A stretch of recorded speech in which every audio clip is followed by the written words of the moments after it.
आज देश में चौथे चरण के लिए मतदान हो रहा है। मेरा सभी मतदाताओं से अनुरोध है कि वो ज्यादा से ज्यादा वोटिंग करें। ये चुनाव लोकतंत्र के एक महापर्व होता है और ज्यादा मतदान इसकी शोभा और बढ़ा देता है और आपका एक एक वोट ये हमारे लोकतंत्र का गहना बन जाता है। साथियों, ये भगवान महावीर की धरती है, ये भगवान बुद्ध की धरती है, ये वो धरती है जहां लोकतंत्र की भी जड़ें हैं और ये वो धरती है वहां रामचौरा मंदिर भी है और मान्यता है कि यहां हमारे प्रभु श्री राम के चरण पड़े थे। इसलिए हाजीपुर आकर आपसे आशीर्वाद लेना मेरे लिए बहुत बड़ा सौभाग्य है। 4 जून को सुबह के इस समय सबकी नजर टीवी पर होगी, रेडियो पर होगी, सोशल मीडिया खंगालते होंगे और आप जो आशीर्वाद दे रहे हैं वो 4 जून को एक के बाद एक भाजपा एनडीए के विजय की ओर आगे बढ़ता जाएगा। और चुनाव के परिणाम क्या कहेंगे? चुनाव के परिणाम क्या कहेंगे? फिर एक बार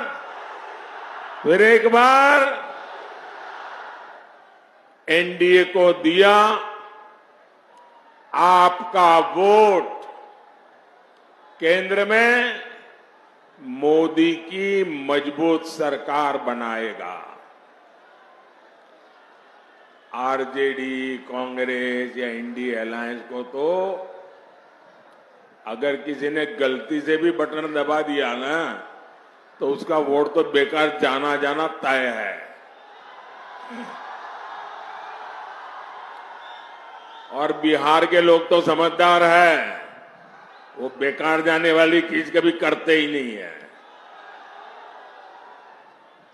और इसलिए अपना वोट सरकार बनाने के लिए दीजिए, देश बनाने के लिए दीजिए, आपके भविष्य के लिए, आपके बच्चों के उज्जवल भविष्य के लिए दीजिए। आपका वोट एनडीए को दीजिए। साथियों,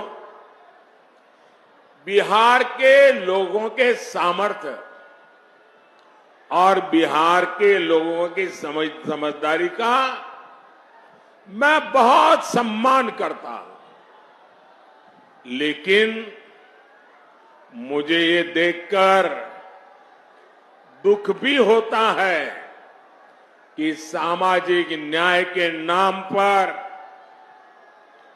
लालटेन वालों ने बिहार में कितनी अंधेर गर्दी फैलाई।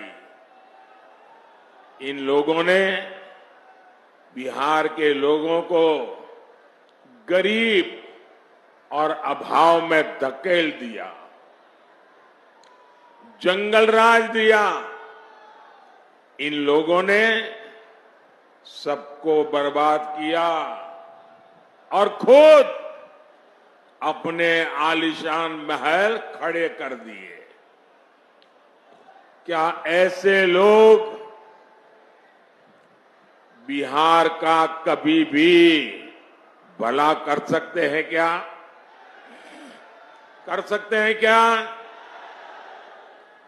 आरजेडी कांग्रेस में बिहार को आगे बढ़ाने की इच्छा शक्ति ही नहीं है। वे तो सोच रहे हैं अभी जितना समय बचा है खुद का जितना लूट सके लूट ले। वो अपने बच्चों को सेट करने में लगे हैं, उनको आपके बच्चों की परवाह नहीं है। एक कहावत कहते हैं ना निमन गीतिया गायब ना मड़वा में जाइब।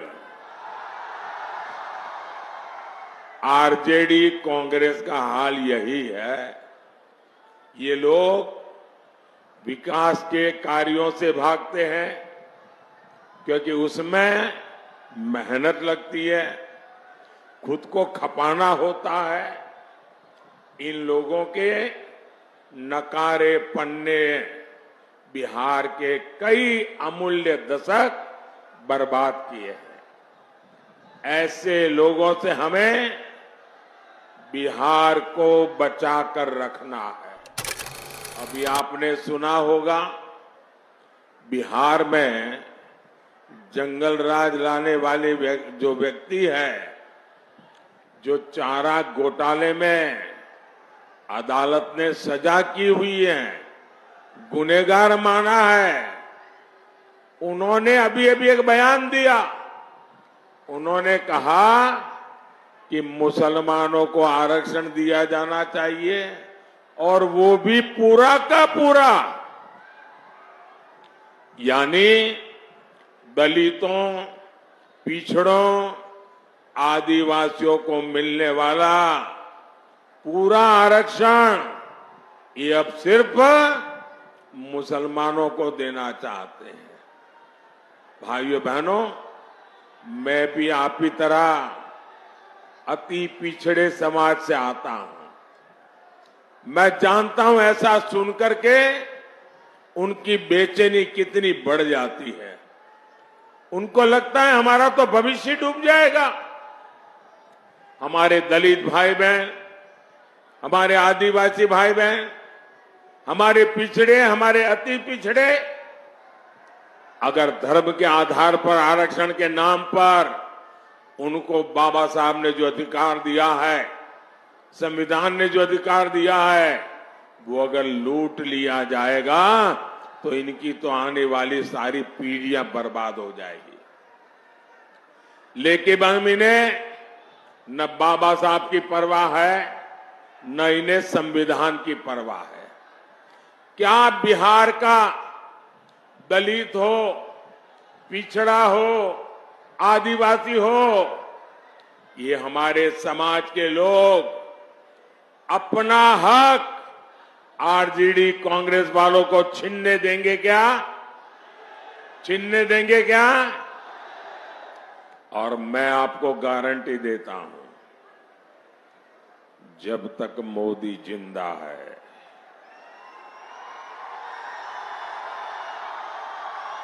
ये आपके अधिकारों पर डाका नहीं डाल सकते। ये आपके अधिकारों पर डाका नहीं डाल सकते। ये आपके आरक्षण को छीन नहीं सकते।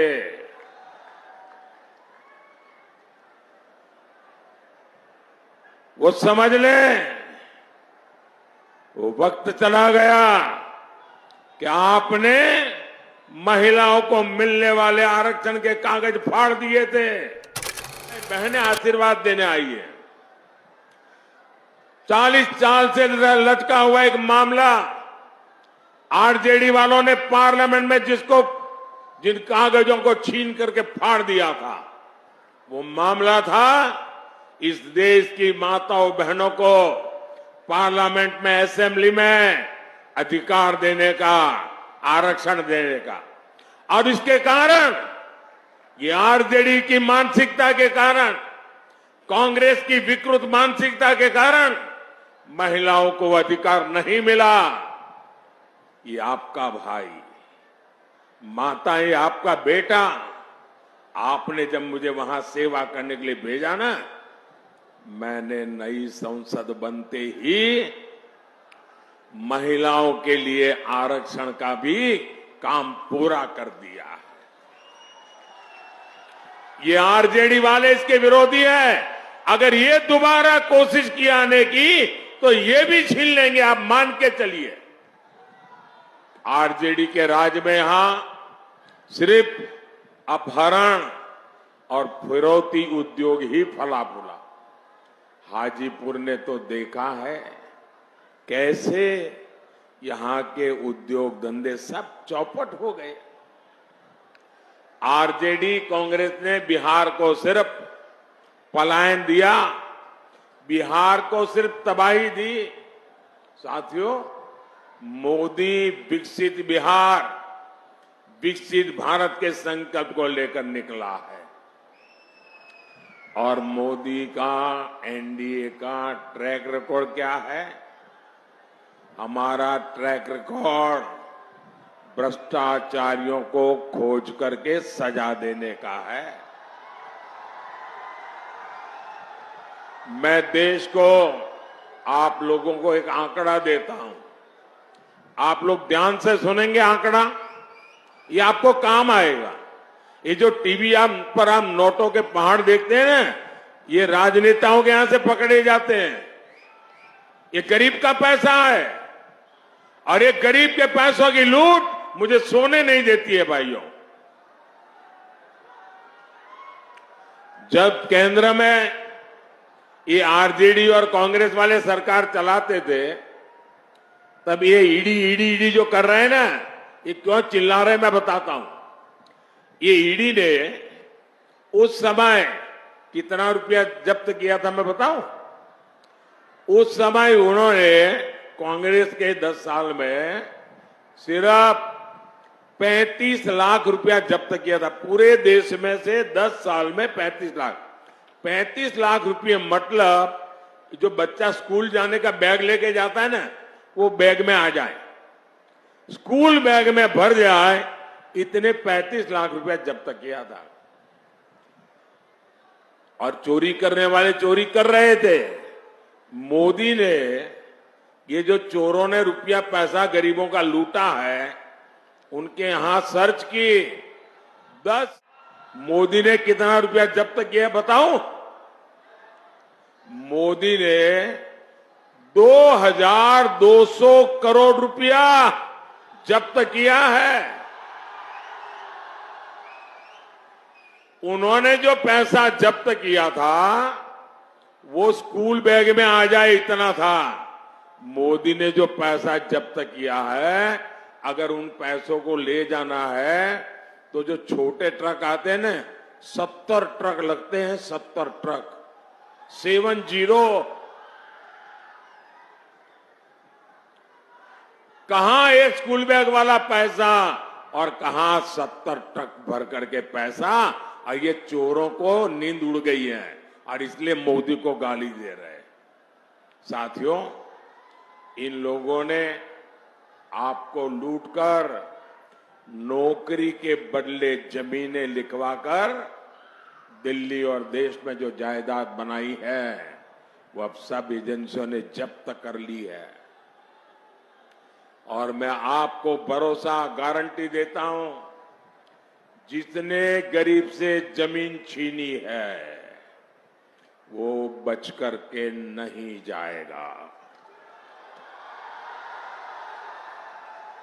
साथियों, मोदी के सेवा काल में भारत में देश की अर्थव्यवस्था तेजी से आगे बढ़ रही है। और जब अर्थव्यवस्था आगे बढ़ती है तो उतने ही रोजगार के भी मौके पैदा होते हैं। 10 साल में बिहार में 1400 किलोमीटर नई रेल लाइनें बिछाई गई।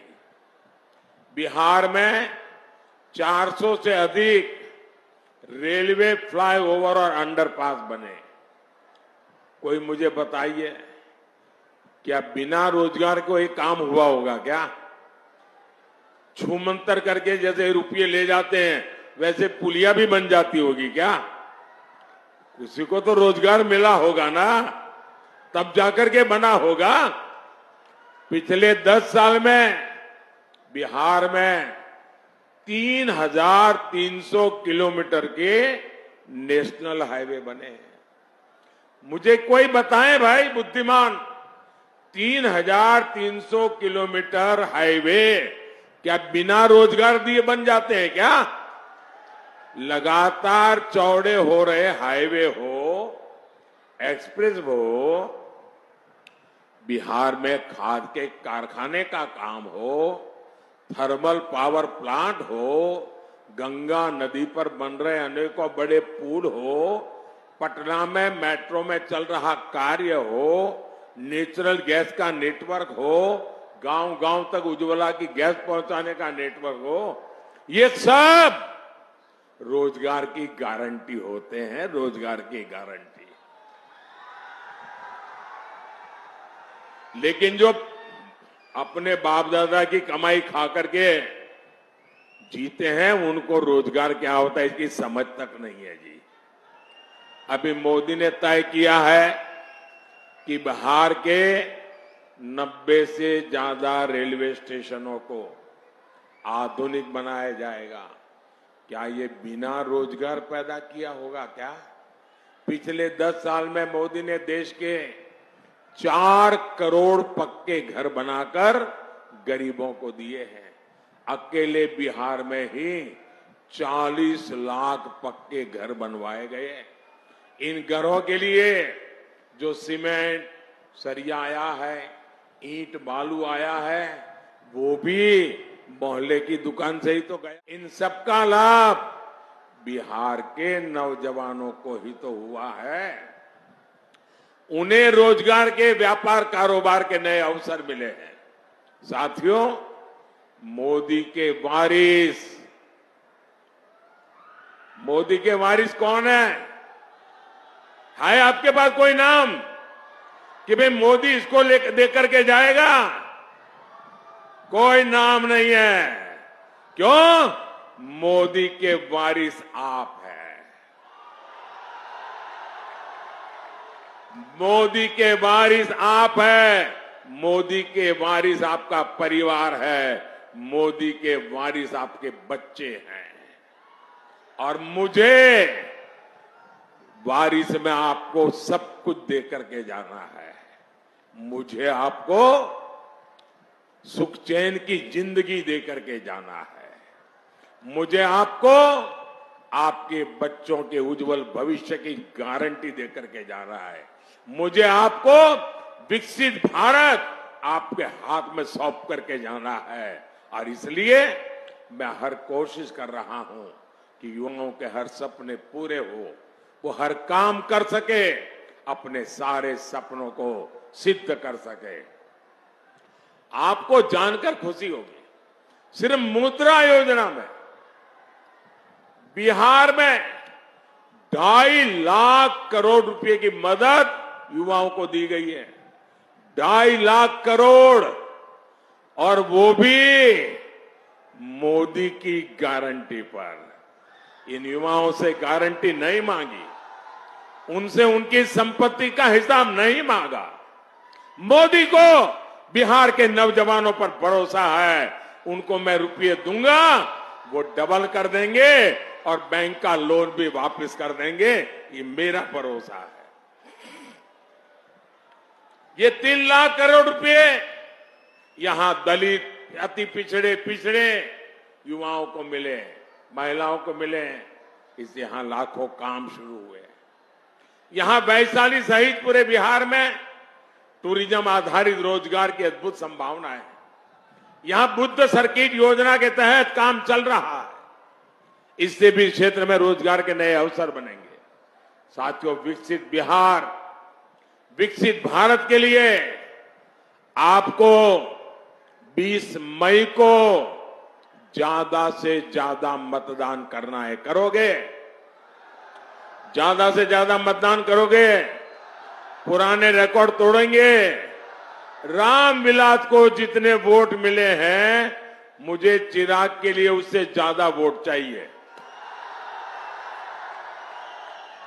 रामविलास जी के आत्मा को चिराग के जीतने से शांति नहीं होगी।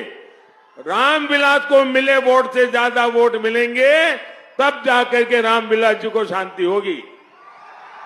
और इसलिए इस बार जब आप वोट देंगे ना, तो एक वोट की ताकत है आपके चिराग का जीतना, और उसी वोट की आत्मा है रामविलास को श्रद्धांजलि। भाइयों बहनों, मैं चिराग के लिए इसलिए नहीं आया कि उसको मुझे जिताना है, वो तो जीतने वाला ही है। मैं यहां आया हूं रामविलास जी का कर्ज चुकाने के लिए। मेरे अनन्य साथी रहे रामविलास जी, और इसलिए मैं सामने से यहां आया हूं। मुझे मालूम है यहां का परिणाम आप लोगों ने तय कर लिया है। चिराग के प्रति मेरा प्यार इसलिए है, मैं पब्लिकली आमतौर पर बोलता नहीं, लेकिन आज बोल देता हूं।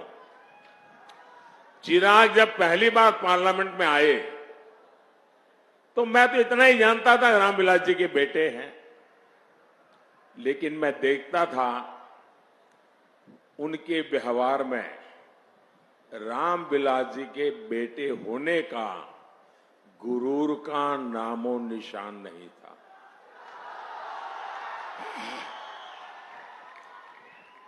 ये बहुत बड़ी बात है, और मैं इसके लिए उनकी माता जी को सारे क्रेडिट देता हूं। आपने इसको ऐसा संस्कार दिया, गुरूर का नामो निशान नहीं। दूसरी बात, मैंने एक बार हमारी कैबिनेट में कही थी, शायद चिराग को भी पता नहीं होगा, रामविलास जी कैबिनेट में थे। मैंने कहा कि मैं देखता हूं कि चिराग जब पार्लियामेंट चलती है, वो पूरे दिन सदन में बैठता है। सॉरी, मैं जरा तूतारी कर देता हूं कि मैंने उसको बेटे की तरह देखा है, वरना वो हमारे माननीय सांसद है। पूरा समय पार्लियामेंट में वो बैठते थे, 14 से 19। मैंने कैबिनेट में कहा, मैंने कहा देखिए भाई, इस बच्चे में सीखने की, जानने की इतनी लगन है, वो एक एमपी के रूप में इतना कोशिश कर रहा है सीखने की, और मैं मानता हूं एक सांसद के रूप में चिराग सफल सांसद है।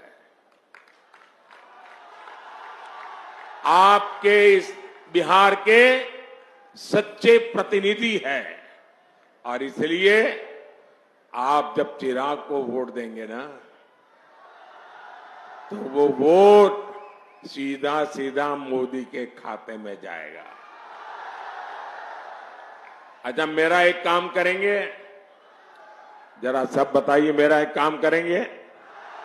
ऐसे नहीं, चिराग की बात कर रहा हूं तो बड़ा उत्साह आ जाता है, मेरी बात करता हूं ठंडे पड़ जाते हो। जरा हाथ ऊपर करके बताइए, मेरा काम करोगे? देखिए, यहां से जाने के बाद ज्यादा से ज्यादा घरों में जाइए, ज्यादा से ज्यादा परिवारों में जाइए, और जाकर के कहिए कि मोदी जी आए थे, मोदी जी ने आपको जय श्री राम कहा है, मेरा जय श्री राम पहुंचा दीजिए, मेरा जय श्री राम पहुंचा दीजिए। बोलो भारत माता की, भारत माता की, भारत माता की। बहुत बहुत धन्यवाद।